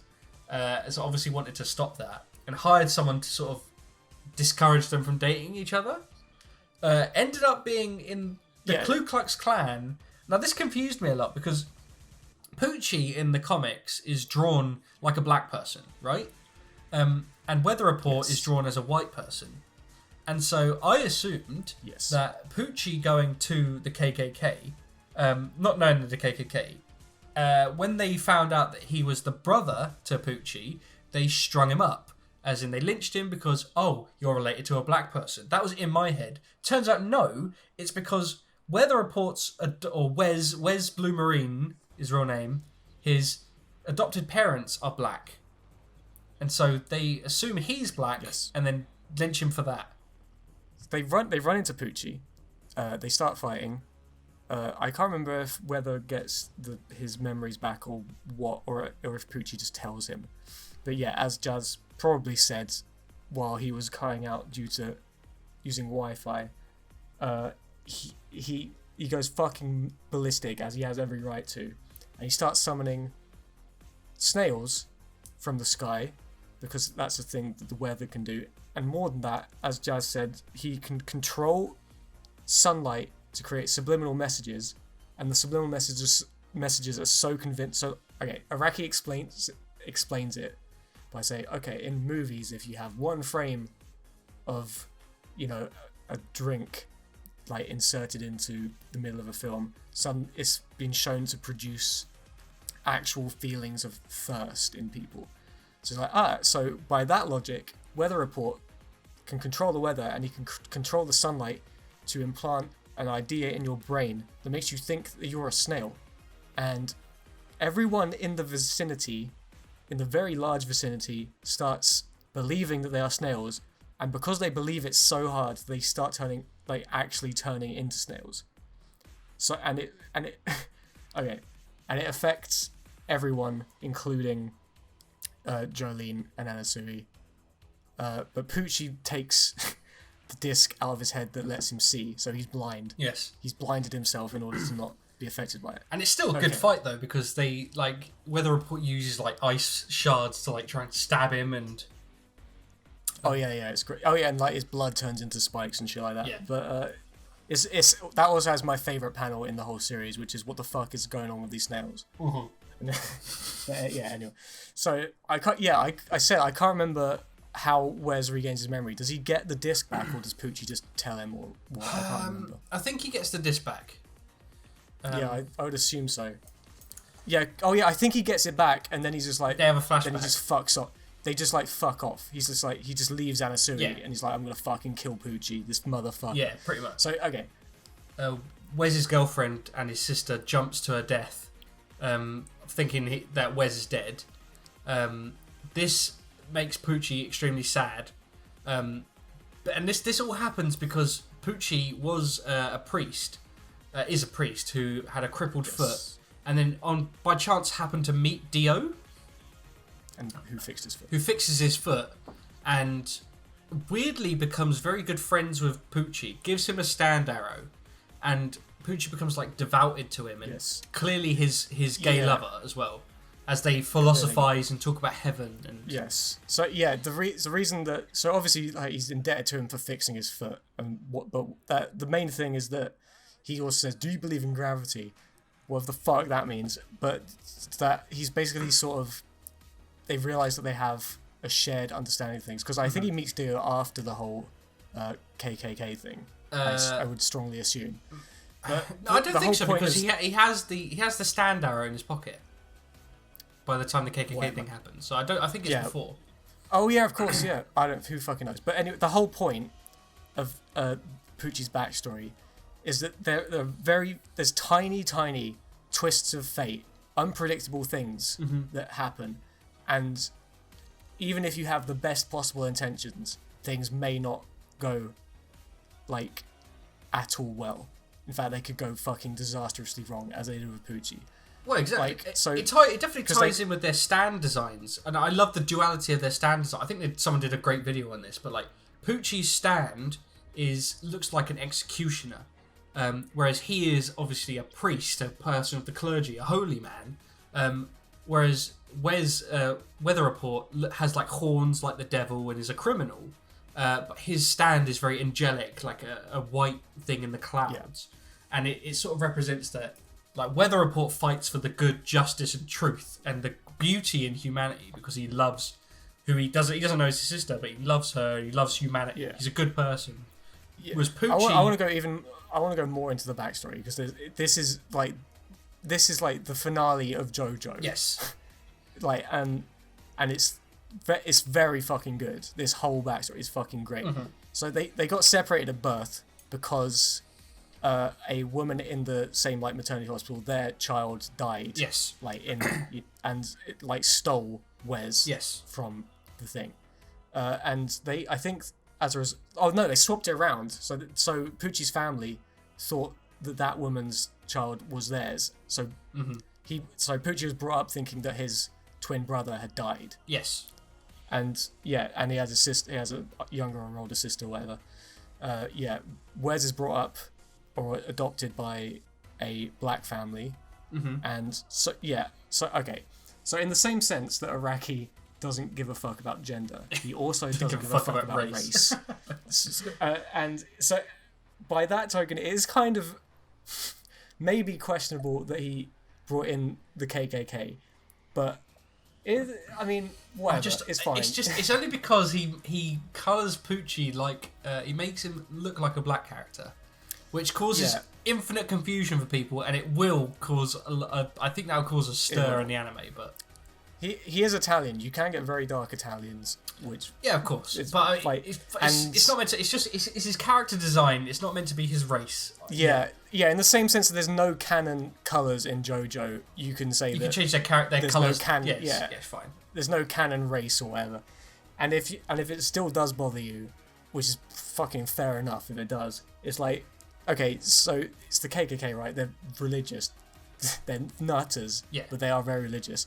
So maybe they like respected him as a priest or something like that. Something of the clergy. Yeah, fine. But it definitely makes sense for them to lynch someone who appears white because they have black parents. That is fucking legit. That's actually happening. They do that shit. Sure.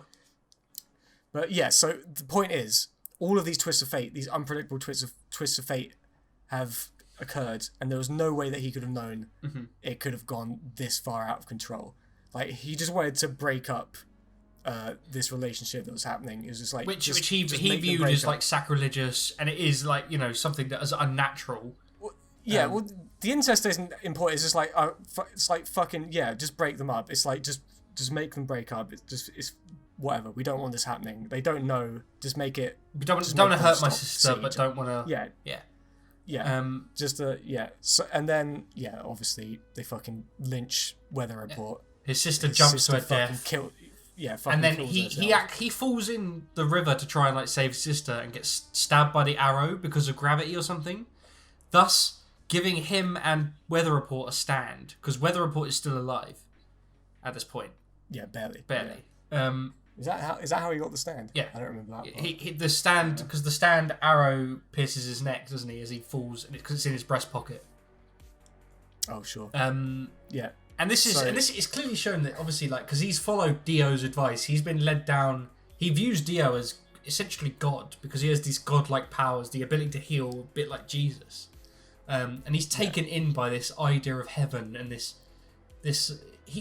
cult-like. He believes that what Dio is doing is right and aligns with him, and so he is corrupted in a way, and is the event makes suddenly Dio's words resonate with him. It's like, so gravity is things falling down or whatever. And it's inevitable. Something is going to fall down towards the center or something. And gravity it just means fate, more or less. Everything's drawn towards a path, and people have bigger, stronger ideals are drawn to each other. And it's like and your path downwards or your path through fate may be completely different to everyone else's. It may be fucking terrible, but the important thing is you don't know what your fate is. Therefore, heaven, according to Dio, according to Pucci, is knowing exactly what your fate will be. And you can satisfied in your, not being satisfied, but knowing your limitations and what's going to happen in life, and then you can get on with it. It's like, even if your fate is bound to be horrible, if you know it's going to happen, you can achieve peace. Yeah. You can achieve peace, and like suddenly all of JoJo is fucking everything fucking comes together. Yeah. The flashback at the end of 5 makes sense. The peace of mind of Kiro fucking makes sense. Yeah. And the fact that Dio orchestrated all of this, everything fucking falls into place. So you're reading this, and everything has come together in this one character's like backstory and motivation. Yeah. And it's the descendant of the fucking Joestar lineage is fighting against the fucking overarching theme of the entire fucking story. It's incredible. And even then, like his after, I mean, Weather Report gets killed by Pucci which is sad. And then the Weather Report stand gets taken by Pucci. Yes. And then as Pucci then goes off to the space center, his stand evolves into Sea Moon, which is the embodiment of gravity itself, which is tied in thematically to his story. And it's just wonderful, wonderful writing of a culmination of a whole bloodline against bloodline, ideals against, fighting fate itself. Yes. Done very, very well. Well done, Iraqi, on some wonderful writing. It could have been a mess. It could have really been a mess, but it's just such a good. Yes. The finale of parts. This is where things we probably didn't explain the backstory as well as we could have done, but if you've read it, you know that it's done really, really well. It's like very impactful and all that sort of shit. So yeah, Weather Report, he fucking dies, and yes, Cape Canaveral. Whitesnake turns into Sea Moon, which literally controls gravity, and it's shown. That's really fun because they like turn the buildings on their sides. They fuck gravity. Yeah, it's really fun little really fight. Visually great. And this is when Jotaro comes back and everything. Jotaro's back in the fucking fray. We got Anasui. We got Emporio there with a gun. Hermes is there. All the fucking boys are there. Emporio is the one who was driving the car, by the way. They got the 12-year-old to drive the car. Yeah. So gravity in this, I think it literally says this in one of the panels. It's like in the same way that gravity and like time are interconnected. Yeah, like, gravity. Special theory of relativity. It's all in this universe, at least. Fate is also tied to gravity in the same way. Yes. So the escalation of the Heaven plan to control, or not control fate, but affect fate It literally is tied to gravity, which is why Sea Moon then affects gravity. Sea Moon becomes the center of gravity. Yes. I quite like that as well, because it makes sense in, like, Dio has, like, such strong will and such a strong influence, and, like, his fate is so strong and it has so much gravity around it that it draws in others to it. Yes. You know, these like big players and big characters. Yeah, it makes so much fucking sense in a way that's hard to describe. Like, you know how we're always saying stand users attract each other. It's like, it's fucking gravity, man. Sure. Like, and it more in a thematic sense in this way, and than a physically measurable and, like, numerically. So because to finally achieve heaven, the Sea Moon needs to go to a certain point in the sky. Yes. Or something. Yeah. Literally, the literal point of gravity that is the exact point. Or a new moon or something. Yeah, it's the new moon, right? So he arrives there before, and then Jolyne and everyone arrives beforehand. So he has to advance the plan faster.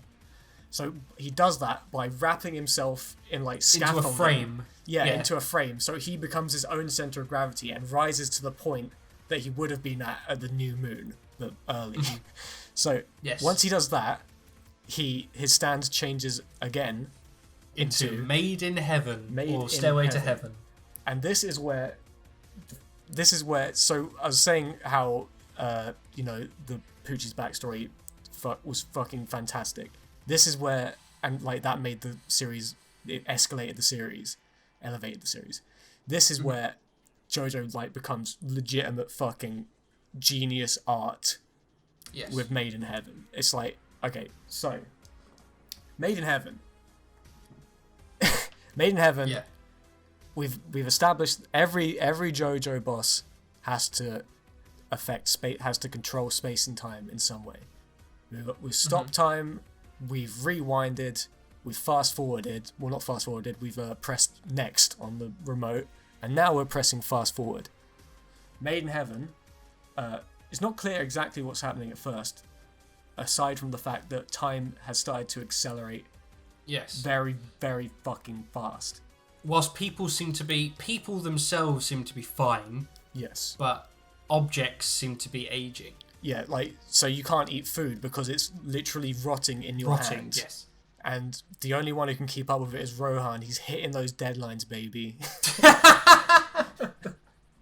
Which I fucking love. Yeah, that's funny. But yeah, it's like every sort of fun thing you can think about with that in mind, of, like, time accelerating objects but not people. He touches upon it one after the other. And it's like, this is fucking crazy. Like, this is beyond the scope of anything that's happened before. Like, the world stops time, but it's like only really relevant as far as Dio can fucking punch you, you know, and, you know, bites the dust. You know, it's only really affecting that situation. This is the only time in JoJo where it's a fucking universal threat. A universal threat. And it fucking feels like it as well. Oh yeah, like, so, you see, because it even then, like, as soon as they take the time for a whole chapter to just go through different parts of the world and how the stand is affecting different things, and you feel like everybody on the planet is being affected by this. Yeah. It's really good. Really, obviously, it's great. And you're like, oh fuck, what do they do? And then Poochie is running at the fucking super fast and running around, and obviously you got Jotaro there who can pause time. Yeah, and because he can pause sped up time, so that means his time he can pause time for is a lot shorter than usual. Yes. Oh, and, like, all the oceans everything's getting flooded. Everywhere in the world is just getting flooded, and Poochie's just running through the water around them just to fucking wear them out. And Joe's like, oh fucking hell, man, I can stop time for like 4 seconds, but it's like 1 second now. I don't know what the fuck we're gonna do. And he makes the observation that, okay, let's chill out. We're fucking JoJo characters. Yeah. Poochie, he's still a human.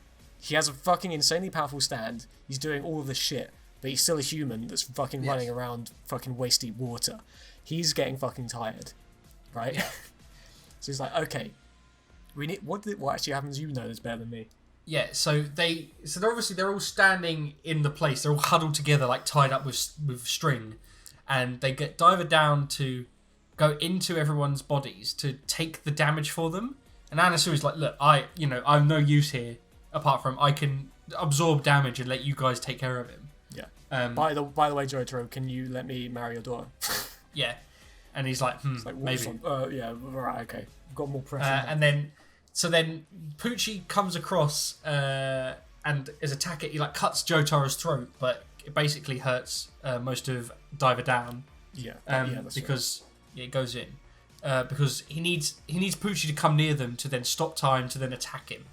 Yes. They figure out what his stand is doing and they go, okay, we're going to go to the ocean because he's a human, and so no matter what, he will have to swim, and that will take effort and time and strength to get there. And then as they think we've got him, Jotaro pauses time. He's like, he's attacking right now. Zawaro, though, stop time. Then So wait. So Hermes has got attacked, and Jotaro pauses time, and he's like, okay, it's definitely Sea Moon and Poochie's attacked him. We've got him. And then he looks down and he realizes, oh shit, he's used Jolyne's stand to attack Hermes, and he's actually this way. And he's like, okay, I can get him. I've got 2 seconds. I can punch him. But at this point, he looks over and has like a fucking PTSD flashback because he sees loads of knives above Jolyne, and he is given the choice of, do I kill Poochie and win and save the Earth, or do I save my daughter? And he chooses to save his daughter at the cost of him and everybody else's lives. Which means that Jolyne can get a good few licks in on Poochie, but not enough. This causes Jotaro to die, Hermes to die, Anasui to die, only leaving Emporio and Jolyne alive. And they really have no fucking... They don't really have any course they can take. So their plan is to run the fuck away and hope everything goes all right. So what Jolyne does is I think it's extremely intelligent in that she uses her stand to tie Emporio to a dolphin. There's dolphins around there to see whatever. Which means that he'll be underwater. Now, since Poochie's sped up time, and that means that he will have to chase after the dolphin underwater, and that means he'll run out of breath quicker. Chasing after them. So it's brilliant. He can't chase after Emporio. And Jolyne sacrifices herself and dies. Jolyne dies, Jotaro dies, everyone dies. And while this is happening, like, the dolphin is swimming through the water, but like the fabric of reality universe itself is fucking pulling itself apart. Yeah, night and day is no more. It's just an amalgamation of each other. And you just have these fucking incredible panels of just like everything spiraling towards a singularity. Into a singularity, like, and Emporio like getting dragged into it by a fucking dolphin. He turns naked and becomes like the firstborn human. Yeah. Okay. So Poochie has won in the sense that, you know, Kefka won Final Fantasy VI. His plan is achieved. He has achieved heaven. The plan was to reset the universe, but everyone's consciousness carries over to the new universe. Everything will continue exactly as it did in the previous universe. But they all know their own fates. People's spirits carry over. So they something within you will know exactly what's going to happen. You will know your fate, even though like there's nothing physically point towards it at that time. And the only people who don't bring over will be the people who Poochie's killed. Yes. And thus they will be different people. Yes. Everyone who was so the fates of everyone who was alive at the time of the universe resetting, that they will be affected by it and they will see their fates. But because it's the same events, they will still be there. They just won't be themselves. Yes, it'll be different looking characters is how they've been represented. Yeah. So Emporio is the one last standing person who knows about Poochie's plan, and so Poochie speeds up time back again to this new universe to the exact point he knew he would be in the prison, and that is around when they meet Whitesnake. Yeah. As in, Emporio is literally next to the trash can or whatever. Yeah. So he dresses up in clothes again, and he's like, "Fuck, what do I do?" And Poochie is there with Made in Heaven, and he's going to kill him. And he's being affected by it. He's being affected by it as well. He's like, "Oh, those guards, they're going to trip over their shoelaces." And it's like the guard that thinks to himself, "I'm going to trip over, but like, what am I going to trip over? I'm talking shit." So like this, he's done it. Like the heaven plan is in effect, and as a result, Poochie is the only one who like has control over his actions, and Emporio is like a slave to fate.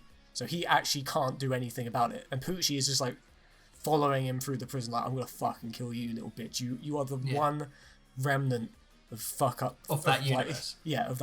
Universe. So once I eliminate you, everything will be in place. We have achieved heaven." So Emporio does the cleverest thing ever. Yes. And so obviously Emporio is notorious. He's weak. Obviously, he shot bullets at him, can't kill him. He's got a really weak stand. He's a child. So this is like, oh my god, what on earth are they gonna do? And Emporio still has Weather Report Stan's disc and uses Poochie's fist. So uses Poochie's own manipulation of fate because Poochie to put the disc into sorry go on.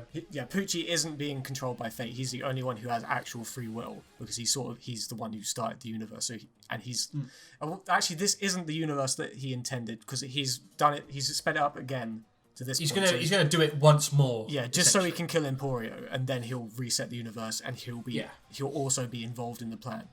But yeah, so he has free will. He's going to fucking punch Emporio with Made in Heaven. Yeah. And Emporio lifts up, one thing that he can do is that he lifts up Weather Report stand disc in front of his face so that Poochie is the one that punches it into him. Mm-hmm. And gives him the stand Weather Report. Yeah. And then you think, okay, and even Poochie goes, "Whatever, mate, I'll just speed up time and kill you." And Weather Report is obviously, there's a reason why Weather Report is such a dangerous stand to Poochie. And he does not want him. He completely got rid of Weather Report from his plans just so he wouldn't be defeated by this. In that, obviously, Emporio can manipulate weather and thus makes the oxygen 100% pure, which makes it completely poisonous, the most deadly poison on the planet. So when Poochie speeds up time, it speeds up the oxygen he is intaking and speeds up the poison, and so his body completely shuts down nearly because of it, making him unable to use Made in Heaven. And for good measure, the stand Weather Report then fucking crushes his fucking skull. Crushes his skull, his eyes pop out his head, it's like, no! It's fucking insane. And because Weather Report is because Poochie's killed, the universe resets once again. Him being killed by oxygen as well is I think I'm not sure what, I don't know how to define this, but I think there is something to that about like Poochie being killed by the life-giving substance itself. I don't know exactly where to take it, but I don't know, whatever. Sure. I still find it as a the Weather Report and Poochie dichotomy. And that's obviously very important as well. Yeah. Especially with the devil and angel thing you were saying. Yeah. Yes. You can read a lot into it. Yeah. There's a lot of subtle themes that you can read into it. And it doesn't fucking stop there, because now that Poochie's dead, the world resets again. Emporio still has his free will, still memories. Okay. He still has his memories. That's important, actually. So he wakes up on the side of a road, and he, what was the exact turn of events here? There's who does he see first? I can't remember. I think he sees Jolyne, doesn't he? Okay, so it's not Jolyne. It's like a car pulls up or something like that, and they're getting petrol or whatever. Fucking Jolyne steps out, and it's like, hey there, what? She says, greets him, but she clearly doesn't know who he is. Yeah. And he's like, he's like this. his friend who fucking died right in front of his eyes is now here, but she doesn't recognize him, and she introduces herself as... I'm looking it up. So she's there with Anasui as like her husband or boyfriend. Anasui. Hermes Costello is there as well. And that's right. He meets Hermes first because she's hitchhiking, and then they stop to pick her up, and they also pick him up. And fuck, what is her fucking? It's like Irene, yeah. So they all have like different names. They all have different names. They don't. And her last name isn't Joestar anymore. No, or Cujoh. Well, I don't think they say, but it's whatever. Anasui's there, but it's not Anasui, and it's like she's like, okay, I'm bringing my boyfriend to meet my father for the first time, all that sort of shit. Yeah. Do you want to join us on a road trip? Yeah. Do you want to join us on a road trip? Starting to rain, and then it's such a wonderful because this is it. This is like the Joestar lineage is done. The whole everything that he's written is doesn't exist anymore. It's done. Yes, and Emporio is the only one who remembers it. So, in essence, what has happened is that everything that's happened in JoJo up to now has just been erased. But Emporio is like the one remnant. He knows that it happened. So, he can't really tell people because people deserve their own free will and their own knowledge of their own fates. And this is so fucking genius. It's so hard to feeling that you get when you read this. Immense sadness and like sorrow that these things will never be known to come to pass, and you've almost feel like you've lost. Yeah, it's even more than that. It's like, okay, so as I said, like the events did happen, but they've been erased more or less, right? And we're in a new universe. But Emporio remembers, and they're real to him. So it's basically bringing up the question of like, what is fiction to you? JoJo was never real, and yet you've read it up to this point, you've watched it up to this point, you've enjoyed it up to this point. So what does me erasing everything actually mean? If it doesn't mean anything, the feelings that you've had and the reactions you've had to this series are all very, very real to you, even if they didn't actually happen. Nothing's real. So having and then Emporio himself seems to realize this because he's just been fucking been fucking stunned. He's in the situation, and he's like, come on this road trip with us. And then he's suddenly just like, I'm Emporio, and he's like, what? It's like, my name is Emporio. He gets in the car, he's fucking bawling his eyes out because he's this is so fucking it's beautiful. It's I can't believe it's beautifully tragic. And then like they drive off. Weather report fucking runs up. He's like, hey, give me a ride too. It's like, it's like, and then and the chapter's called "It's a Wonderful World." Hopefully, they get the rights to that so they can actually play that. But like, I hope so too. It's like all the characters have a happy end now because they, this whole idea is erased. That's the only way these characters can ever have a happy ending. So this is the happiest ending that Araki can give these characters. And it's predicated on everything being erased and nullified. And like this is like meta narrative, meta analysis on a level that I've never seen in anything. And this is the fucking series that started off as a rip-off Fist of the North Star, and you've got like vampires shooting fluids out of their eyes and their heads have been cut off and shit like that, and just punching fire. And you still get this complete nonsense, but it's so good. It is. I am a big fucking. I'll admit I'm a big mark for universe altering, fabric of reality ripping apart and all that sort of shit. But this has genuine substance to it, and to cap a series in such a bold way after it was like over 20 years old at that point. It's like one of the biggest media franchises of all time. Just to end it like that in such an artistically brave way is unfucking believable.